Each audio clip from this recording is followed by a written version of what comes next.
Saudi அரேபியாவின் ஜித்தா மாநகரில் Aziziya தாவா சென்டர் மற்றும் தமிழ் தாவா ஃபோரம் இந்தியன்ஸ் வெல்ஃபேர் ஃபோரம் ஏற்பாட்டில் கடந்த 20 மார்ச் 2026 அன்று காலை 6:25 ஈத் பெருநாள் தொழுகை மிகச் சிறப்பாக நடைபெற்றது.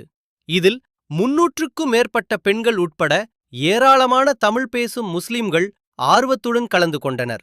தொழுகையைத் தொடர்ந்து தமிழ் தாவா ஃபோரம் ஷரஃபியா பகுதி அழைப்பாளர் மௌலவி கே. ஷரபுதீன் தாவூதி அவர்கள் தமிழில் பெருநாள் உரையாற்றினார்.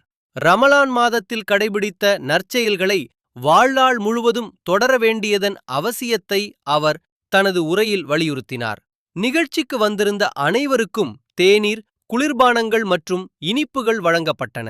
ஈத் பெருநாள் தொழுகை ஏற்பாடுகளை அஜீசியா தாவா சென்டர் மற்றும் தமிழ் தாவா ஃபோரம் இந்தியன்ஸ் வெல்ஃபேர் ஃபோரம் பொறுப்பாளர்கள் ஒருங்கிணைந்து சிறப்பாக செய்திருந்தனர். தங்களது நேரத்தையும் உடல் உழைப்பையும் தந்து இந்த சிறப்பான ஏற்பாட்டினை செய்த உதவிய அனைத்து நல்லுள்ளங்களுக்கும் இறைவனின் அருள் கிடைக்கட்டுமாக.